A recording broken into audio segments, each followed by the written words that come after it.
The future is bright, and we're just getting started. Boston Celtics head coach Ime Udoka once said that, and I'm saying this. Welcome to High and Low.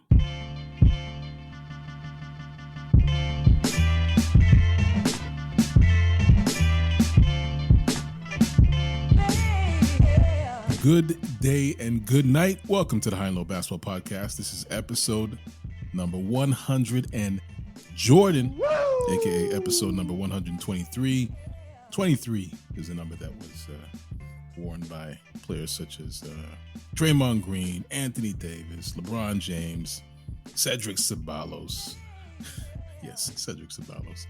But I don't think any of those players would even consider the number 23 if not for the exploits of the man, the myth, the legend, one Michael Jeffrey Jordan, the greatest player of all time, the platinum standard of the NBA superstar.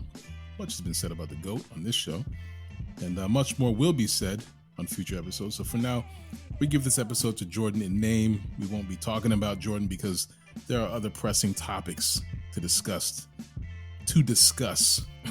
Freudian slip there. To discuss. Yes. Mm-hmm. One of those topics might touch on Jordan, but as an NBA team owner, maybe. I don't know. It might come up. Anyway, my name is Ike Amaechi, and today I'm joined by Mitch Orsatti, Sean Khan, and King from Parts Unknown. Around here, we live by a principle governed by the high and low lives of the world and in Parts Unknown, which means we talk about basketball, especially and specifically the NBA, and we talk about it at any time, anywhere, north, south, east, west, high, and low. This week on High and Low, we're sticking with our theme of high and low, but we're going up and down. Up and down. This is far from a trivial game because we have a few NBA matters to discuss. The desert has officially been flooded with rain. The Robert Sarver saga, say that 10 times fast, it's hit a crescendo, and we will impart our opinions on how this is transpired. We'll also get into a little Boston drama that has absolutely nothing to do with players. It's their coach and his wife and the mistress. Steven would love to jump in on this one and just say I told you so, since Ime Udoka is a black head coach in the NBA. Stay tuned for that. Before we lock in, let's check in. We got Sean, Mitch, and King here today. The Steph, Clay, and Draymond of High and Low. Or are you the KD, Kyrie, and Ben Simmons of High and Low? No. I did the KD spot and the Steph spot. Okay.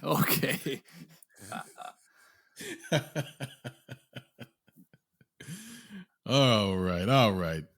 That settles it. Anyway, last week, you all got 2K style ratings. Mitch, you were given a 65. And King was given a 60, by the way. I think it doesn't go lower than 60. Ouch. But hey, yeah, ouch indeed. But Mitch, a 65, man. What are your thoughts? I mean, you're leaving a rating out. Big shout out to my guy Sean for the 85 rating. I'd like to think I'm somewhere in the 80s, so that's nice to see the recognition. Mm-hmm. As for the other one, I mean, you think I would speak on someone who equivocates their skill with Tyrus Thomas? Come on. Fruit is nice, but low-hanging stuff's not for me. Low-hanging stuff is not for me. Not for me either. All right. Well, Sean, Mitch, King, I appreciate your time this week. Thank you for joining me. Listeners, high and low lives all over the place, all over the world. Thank you for joining us for yet another installment of the program. Another week, another episode, more NBA. Yes, indeed, more NBA. So more high and low. This week in NBA history. Bam! Bam, bam. On September 27th, 2020, the Miami Heat defeated the Boston Celtics 125-116 in Game 6 of the Eastern Conference Finals to clinch their spot in the 2020 NBA Finals, the Bubble Finals. Bam!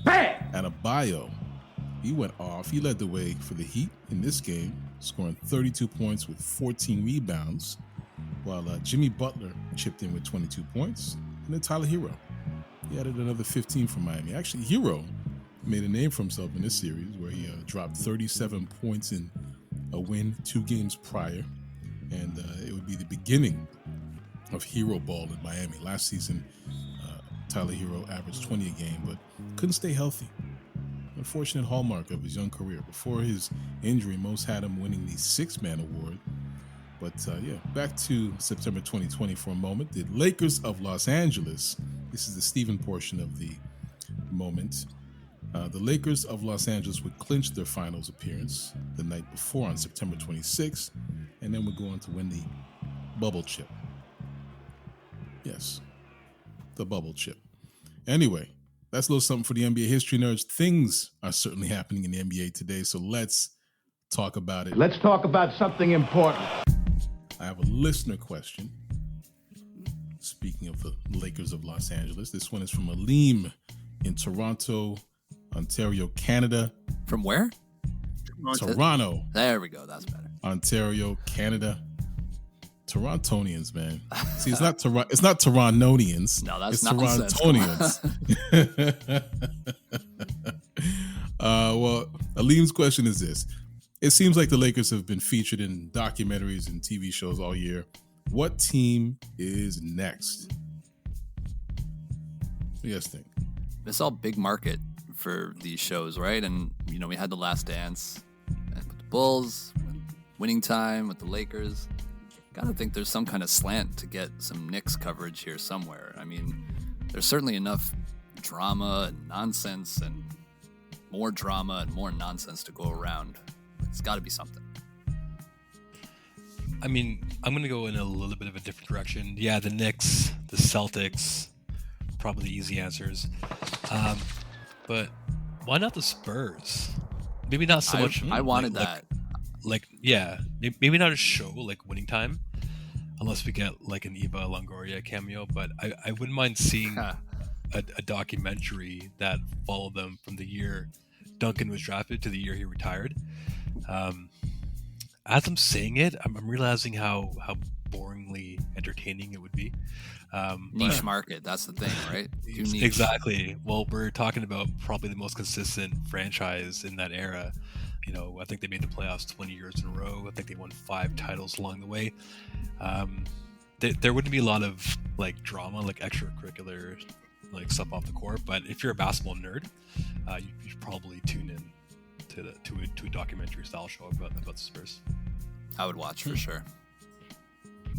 Okay. They could definitely do Miami. Miami's definitely there with the Chris Paul. Oh, true. Yeah. They're just waiting for when LeBron retires.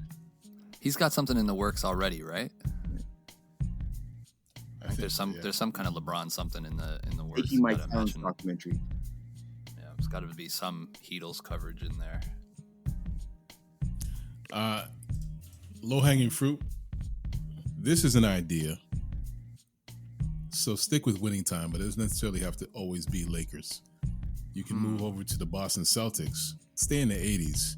I want to see the Celtics, like the 85, 86 Celtics, when they were dominant. They just came off winning a chip. They had the best record in the NBA. And then they had the first pick in which they picked Len Bias. Part of it has to focus on Len Bias as a college player, and that they have that tragedy. I don't want a documentary. I want a HBO season of this where they focus on Len Bias, they focus on the Celtics, and then how it all comes to an unfortunate end. But the Celtics continue to be the Celtics. They go on to continue winning and all of that. But you could probably get a single season out of Linsanity too. Yeah. His come up, the like crescendo, and then the total drop off, right? Yeah. One show that's actually happening, the Sterling affairs. So that was a 30 for 30 5-part podcast series by ESPN writer Ramona Shelburne. Shout out to Ramona Shelburne, amazing writer. Yeah, she's dope. The series is about Donald Sterling and his ruthless real estate empire, and FX ordered the series. So that should be interesting. Lawrence Fishburne is playing Doc Rivers. You got Jackie Weaver, Shelley Sterling. Jackie Weaver, if you ever watch Animal Kingdom, the film Animal Kingdom, not the TV show, but the film, amazing. One of the best films of the 2000s. And Donald Sterling will be played by Ed O'Neill. Oh, perfect. Ed That's O'Neill. perfect. Yes. So for those of us who watched Married with Children, we know Ed O'Neill in a different context from those who might have seen him on Modern Family. Modern Family. There you go. That's there perfect. you go. True dirtball. Yeah, that's perfect. Oh, he can play the out of Donald Sterling. Yeah. Definitely. Can't wait to watch that. Anyway, just another reminder to High and Low Lives. Just get that High and Low merch. That High and Low merch. It's available on Vonn+Abrahamm.com. Link is in the show notes. If you want to leave a question for us to answer on the show, drop a DM on TikTok or Instagram. Links are in the show notes. We're going to take a quick break before we get into a bit of that up and down, before we get into the juicy stuff. I don't like the word juicy. Bit of the up and down juicy spicy stuff. See, you went there. It's better than saying the word in and out moist. juicy stuff. Ew.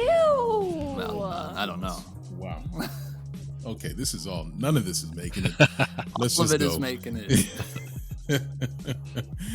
We'll be right back with more High and Low.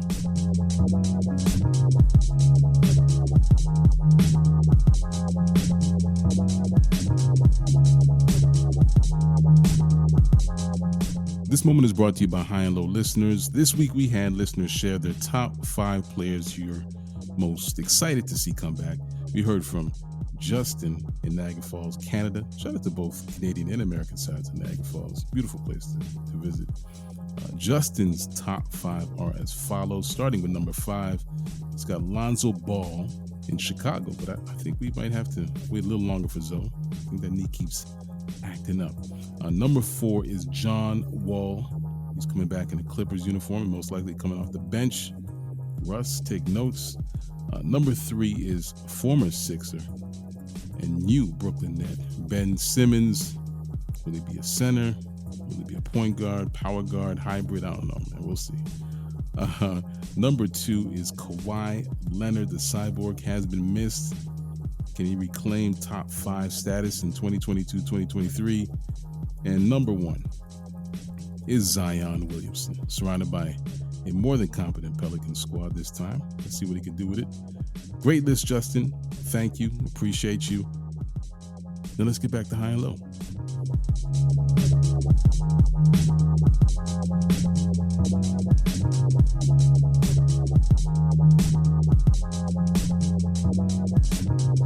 And we are back. I'm Ike Amaechi, and I'm here with Sean Khan, Mitch Orsatti, and King from Parts Unknown.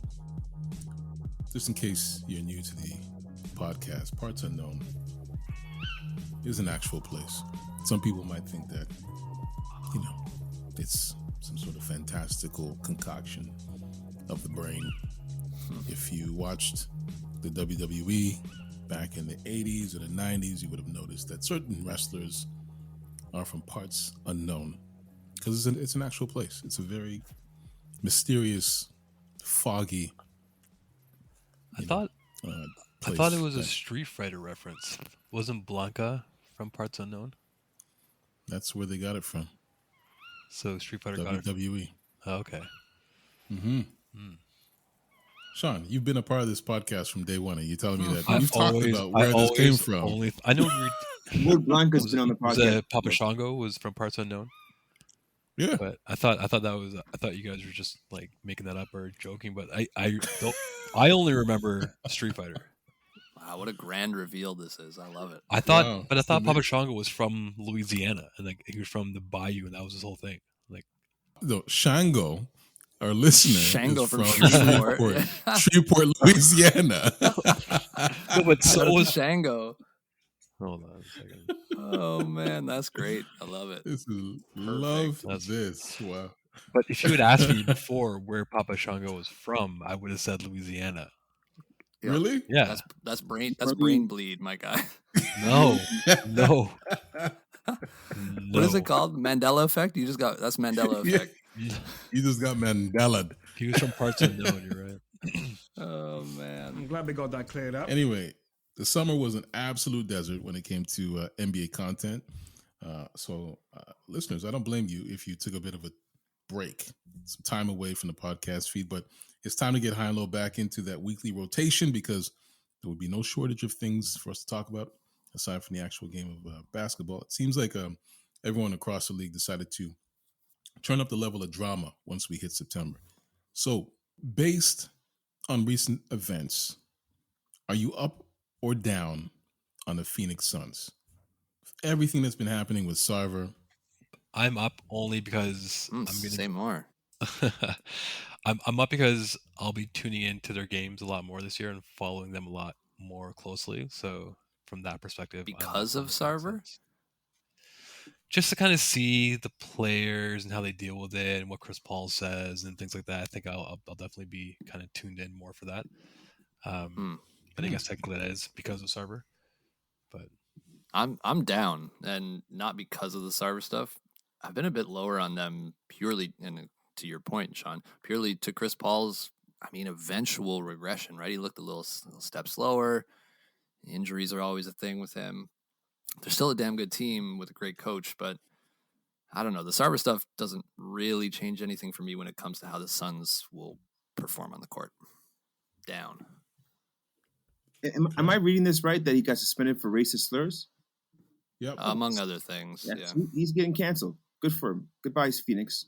Goodbye, the history of Dan Marley. End the whole thing. It's the end of Phoenix. Awesome. Wow. All right. Very down. Yeah. Big down. End the whole thing. That's all good. But rock bottom. When you think of Phoenix, do you guys like? I think I actually Dan do think Marley, of Dan Marley. first thing. I think I do think of Dan Marley. So that's, And I was just I'm like, do I think about Barkley first, or do I think about Nash? It's or Stoudemire? Kevin Johnson. Nope. No, Yeah. it's Those Dan are Marley. Where does Dan Marley rank on the all-time? He's the best Phoenix Sun ever. Suns. Yes, thank you. Michael Jordan said so, remember? And they got pissed off and went at him. Remember that? I think of Tom Chambers before I think Come of on. Dan Nobody Marley. wanted to be Tom Chambers. I think I haven't of even Rex mentioned Chapman. Jason Kidd. Jason Kidd. Steve Nash. Did we mention Yep. Steve Nash? Amari Stoudemire. Well, it's hard to talk about the Suns without talking about Robert Sarver. Things have come to a head. He's selling the team. He's selling the Suns and the Mercury. Since Adam Silver is on record saying he did not ask Sarver to sell. Why do you think he's selling at this point? Do you think anything happened behind the scenes? Was he pressured internally? Was it players' comments that forced his hand? Was it cancel culture? Like, what do you think? I think it's the woke mob. I think it has power. So I'm glad it got a good victim. I think it's because he was forced to take sensitivity training and he doesn't want to. Could be it. Could be all those things. But obviously he is getting pressured. But like, I didn't one of the minority owners already come out and say on record that he should sell the team? Yeah. So I mean, yeah, he's definitely getting pressure from within. There's certain things that we forget. Like training, he can't finish the training. He keeps on getting exactly, he's gonna fail. I'd rather not. Yeah, we'll forget about the Anthony Edwards thing. We won't forget about Donald Sterling, and we won't forget about Sarver. So I think he has to sell the team. I think there's like a modicum of like face saving going on here too. His reputation's already taken a giant hit, but I think the ego blow of being told you have to sell a thing you own might sting a little more than going out on your own terms. Like, it also probably nets him a bigger dollar figure at the end of the day if he sells without being forced to sell. This is 3 owners selling their teams under controversial circumstances in the last 8 years. 3 owners in 8 years. So it's a good thing, man. Well, here's a question for you. Are you up or down on the idea of the NBA being a progressive league? Up.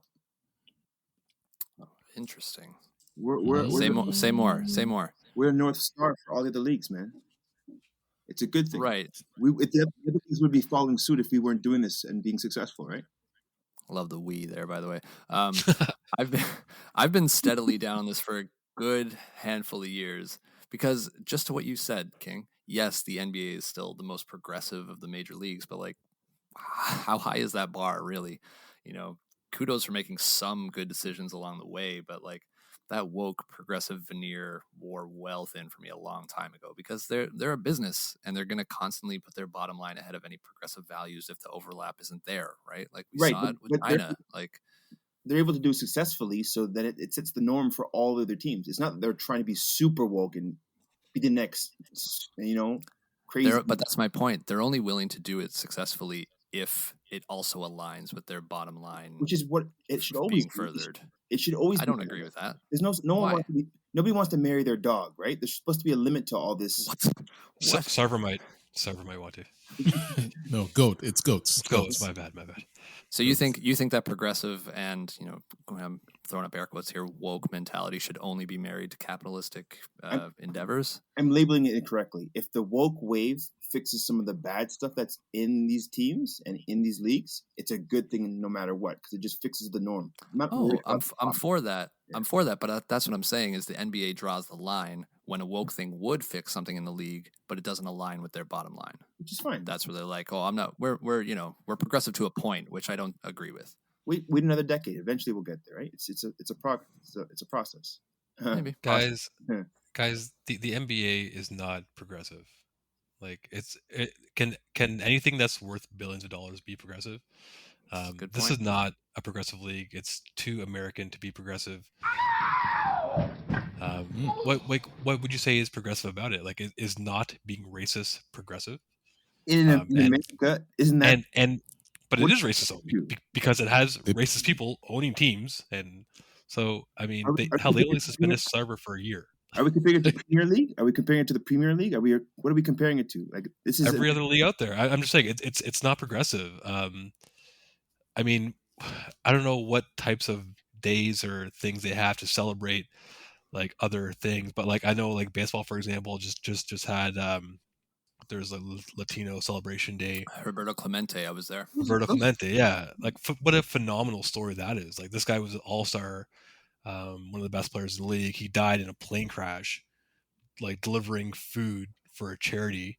And anyway, so like my point is there's other stories about exactly. There's other stories about being progressive in other sports too. Just because the NBA had their moments of silence when the police brutality issues are happening. I mean, I don't know, like take stances for other. They did more than that. Yeah, I think you have to focus on the word progressive. It means you have to have enough power to make something happen, right? So canceling playoff games is a huge step. They not to say tricked. They moved the NHL Milwaukee team. The NBA did not want to cancel games. It was the players that refused to play those games. Point. It's always going to be the players. It's never going to be. Is it though? Because I mean, if there was a Chinese person that got police brutally beaten, would the NBA players have not wanted to play? Probably not. No. So then I mean, like, what is progressive? Like, that's? I don't know. It's a little bit hypocritical to me, but if it would be hypocritical. It's only hypocritical if there's an opposite to this. If the number one issue is BLM and they actually make a stand at the right time in a decade of progression, that's being progressive. They've moved the bar forward. They've moved the needle. Other sports aren't doing that. I think it's very similar to the NFL in a lot of ways. The players themselves all come from NFL's the same way worse. Same culture. It's the same players. If they're not making the NBA, they're making the NFL or vice versa. So they're coming from the same neighborhoods. They're the exact same people. Football players have CTE, I guess, but like right. So anyway, the elevator punch. I'm just saying, if you go down the rabbit hole of YouTube clips, it's football players doing the stuff that you kind of cringe at. It's not NBA players. Yes, I cringed pretty hard at Anthony Edwards last week. I don't know. That was just can I just say this one thing? When I say progressive league, I'm not necessarily talking about the players. And that's where I agree with you. Like, I think the NFL as a league is nowhere close to the NBA as a league. I'm not saying that the NBA is progressive. That's why I said I'm steadily down on this. But the NFL is eons away from being anywhere close to what the NBA has done. Progressive? It's degressive. Yes, of course. And I said in some ways it is similar to the NFL, but the NFL obviously has its own issues too. Like at least the NBA hires black coaches. NFL struggles with that. I don't think they struggle with a choice. What has the NBA shown us that would lead you to believe that they are a progressive league? King, actually, what do you? You know what? What is the NBA At showing the you? top of the list, it's the Clippers and how that owner got sent packing. Nope, he did not get sent packing. He made billions of dollars. He made billions of dollars selling that team. Optics. And No he was longer not forced. He was not forced to sell the team. So let me just go back to Robert Sarver for a second. Okay, so first of all, he purchased his team for $400 million back in 2004. All right. The Suns could be valuated for as high as $3 billion. $3 billion. Okay. Sarver owns 35% of this team. And he can't just sell his stake. He has to sell the entire franchise. Right. So that means that anyone else involved, they will be selling as well. And he'll also have full control over who the Suns and the Mercury are sold to. This guy's walking away with $9 million. He's going to walk away with at least $1 billion in his pocket, right? But the league did not force his hand. The league did not tell him you have to sell. The league suspended him for 1 year. And then you had players that basically said, that is not the way. We disagree with that. Draymond Green basically said, he challenged the owners and said, you need to put this to a vote, because that's how it works. The ownership, the owners, the board of governors have to vote. And that was not done with Donald Sterling. They did not vote against Donald Sterling. Donald Sterling was not forced to sell his team. It was Shelley Sterling, speaking of the Sterling affairs, who went to not two, but I think 3 psychiatrists that would assess Donald Sterling and basically say that, okay, this guy is not mentally fit. Yeah, unfit to run it. He's mentally not just to run his team, but to manage his own finances. So she took full control of his finances and in turn took full control of the team. And then that's when she decided to sell the team. The league has never forced these actions. They have allowed players to dictate the terms and to sort of allow these things, allow the dominoes to fall.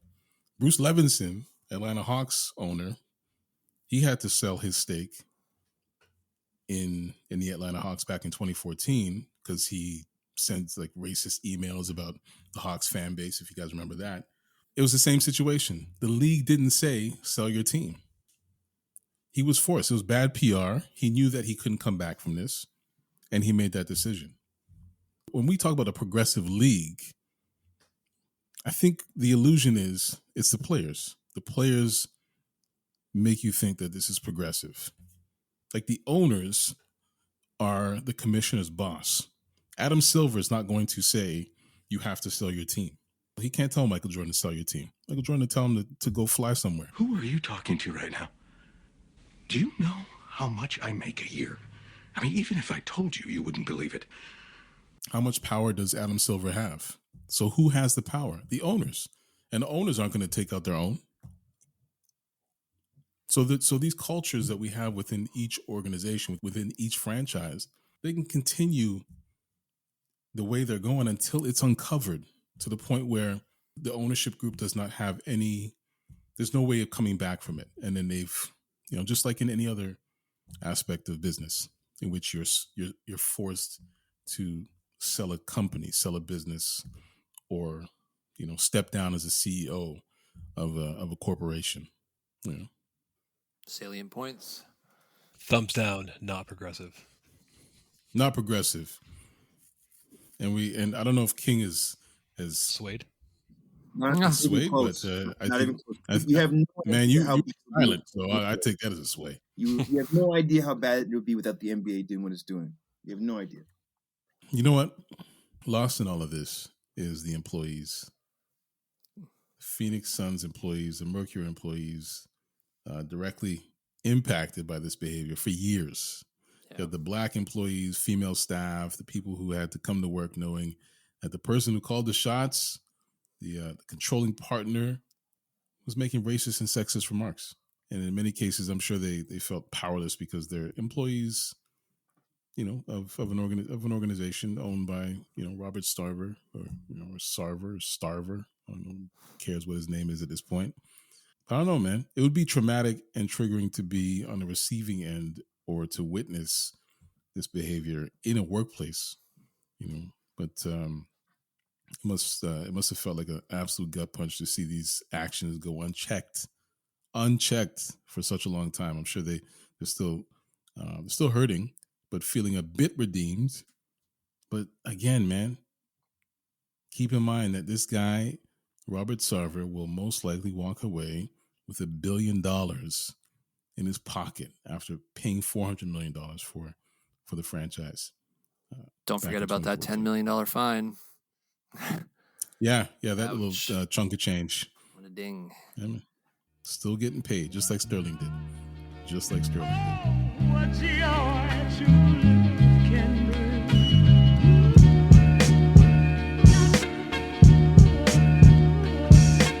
All right, you guys, what's next? And we are back.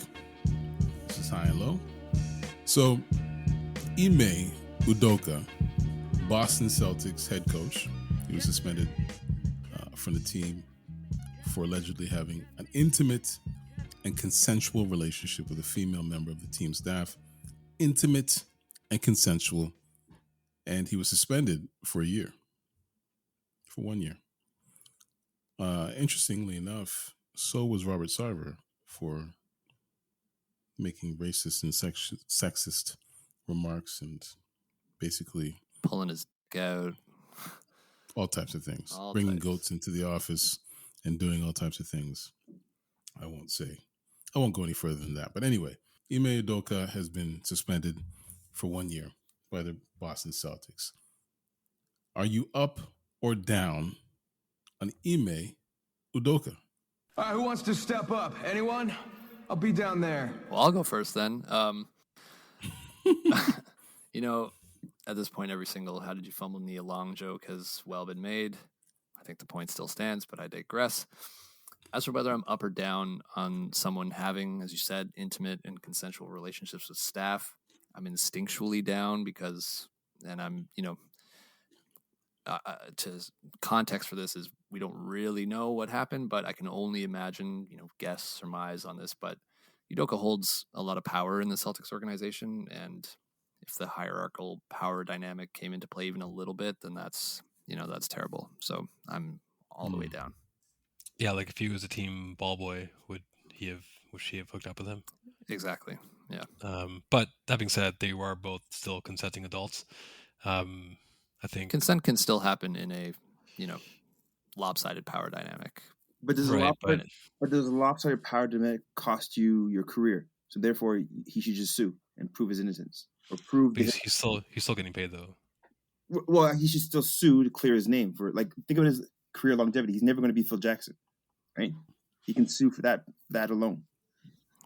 Steven just popped into my head there for a second. So this is an internal organizational thing, right? This is like HR is involved.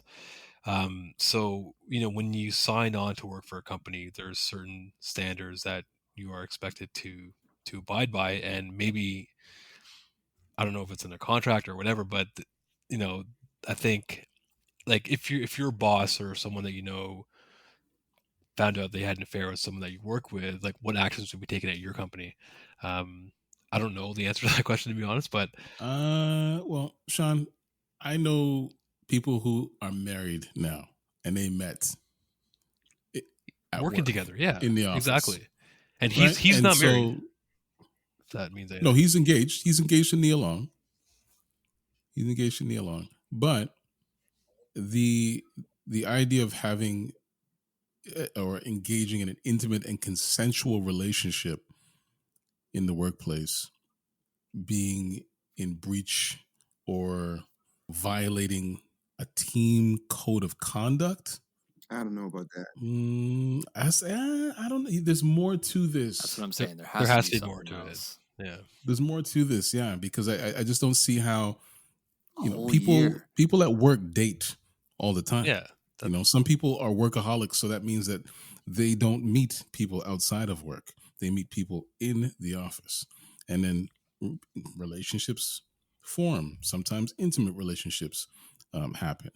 All right. And so for them to have a code of conduct that, anyway, I don't know. But I it just was think more there's something more to it. from like Mitch's perspective. It was sorry, from Mitch's point, like a code of conduct as being this guy in power, like getting with people below him on the, there's Power dynamic. that's kind of a weird sort of.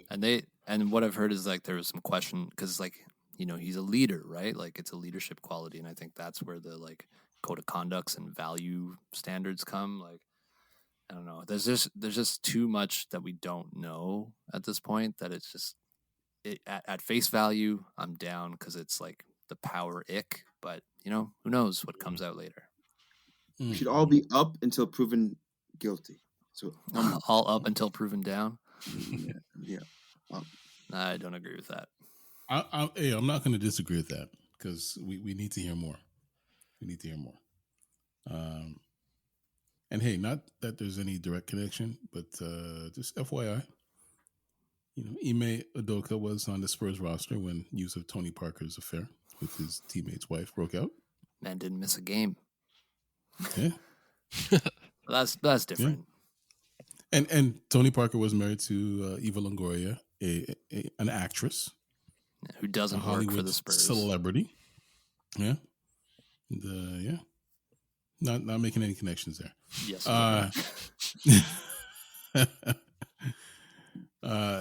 Hey, with this news, are you up or down on the Celtics as a contender this season? They lost their head coach.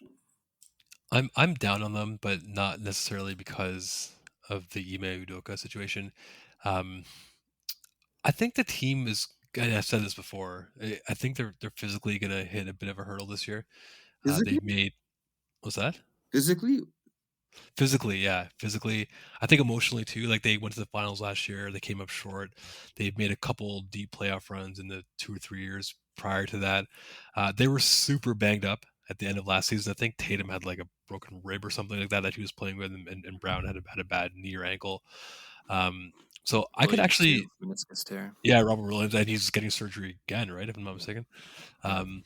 They're saying he'll be back early in the year, though, but still, I could see them bowing out early in the playoffs this year. They obviously have the talent to contend, but I think they'll take this year off in terms of like being physically like fit and ready to contend for a title. But I think they'll be back near the top in 2 years from now. They should just take a year off. Yeah. Just sit out every game. Yeah. Just suspend everybody. Everyone goes sleep with their wives and each other's wives. And there's nothing wrong with taking a break. We were on a break. The Warriors did it. The Warriors did too. You're right. Yeah, they did, man. It did. Like, we're good. Clay's not going to play for 2 years, so let's take a year off. Yeah, where I didn't think Sarver will have too much of an impact on the Suns, I do think that Udoka's absence will have an adverse effect on the Celtics this year, at least for stretches, right? Like, and probably early. Like Udoka proved he was a good coach last year, and coaches are infinitely more important than owners, in a microcosm vacuum. So, yeah, I'm down on the Celtics, and it feels good to be down on the Celtics. Why does it feel good? I don't understand. Because I hate the Celtics. That's why. It's going down on the Celtics. Aren't you a Raptors fan, man? Come on. I'm a hater on the old Celtics. The new Celtics I started to like a little bit. Nah. That's a problem. Interesting. Whoa. That's actually pretty newsworthy that you said that. Yeah. I hated more the way that our commentators were in love with Boston and let us lose to them repeately throughout the years in Toronto. Let us lose to them. The our commentators let us lose. Okay. I'm going to cut that part out. I have a theory. Oh, please.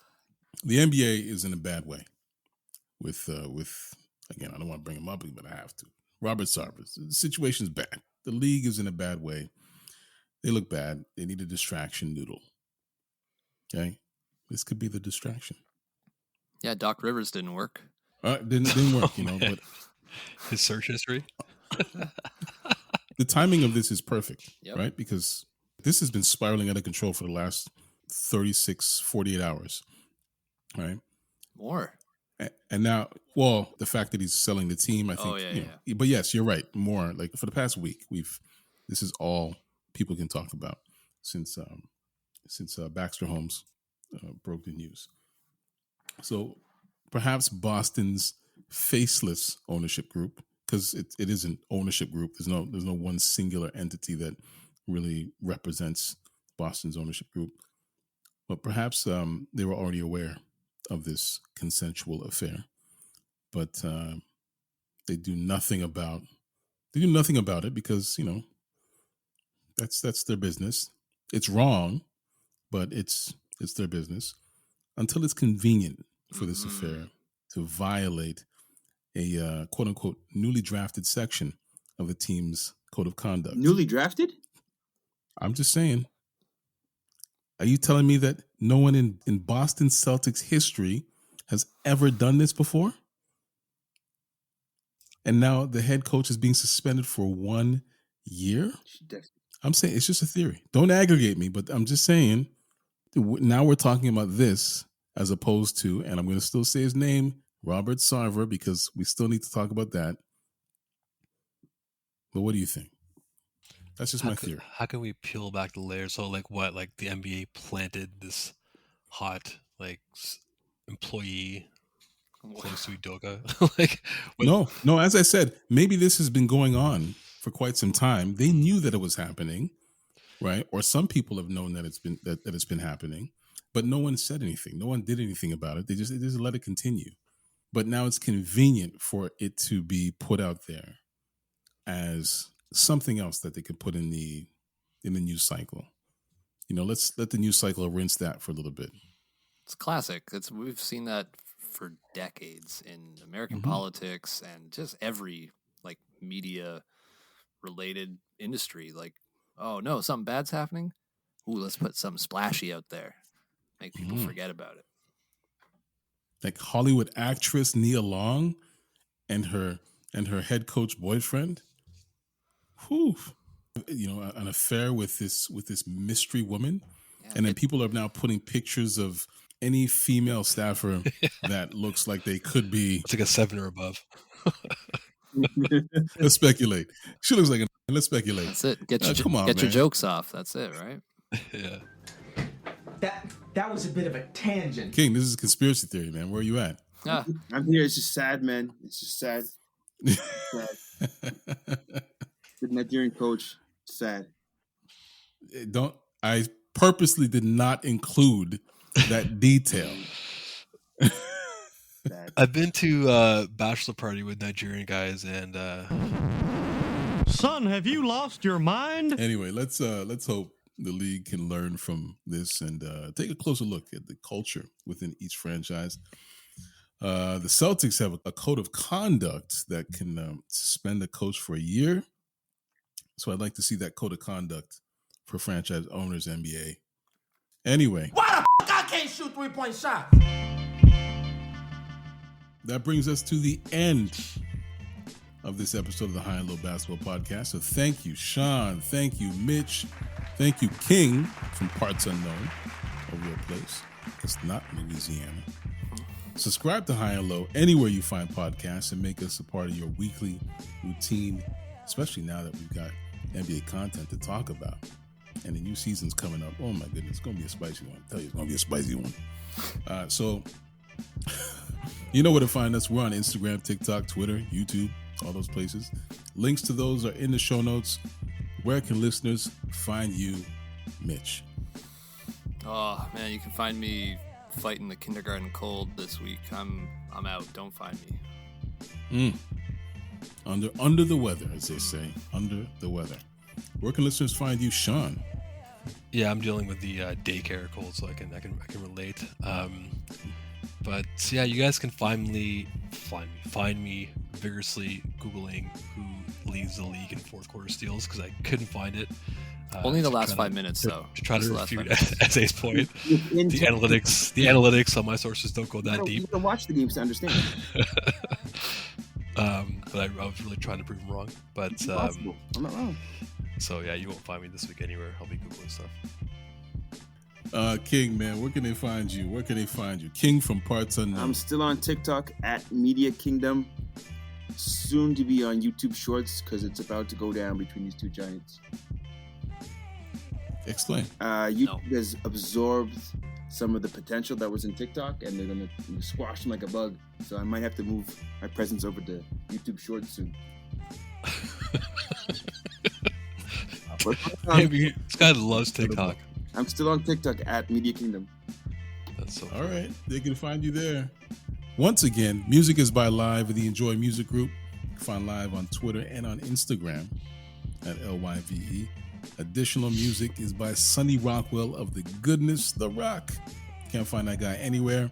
Sound design is by Vonn August. This is a Vonn+Abrahamm podcast, just in case you didn't know. So on behalf of Mitch, on behalf of Sean, and on behalf of King from Parts Unknown, I'm Ike Amaechi. Thank you for listening to High and Low. We'll see you next week.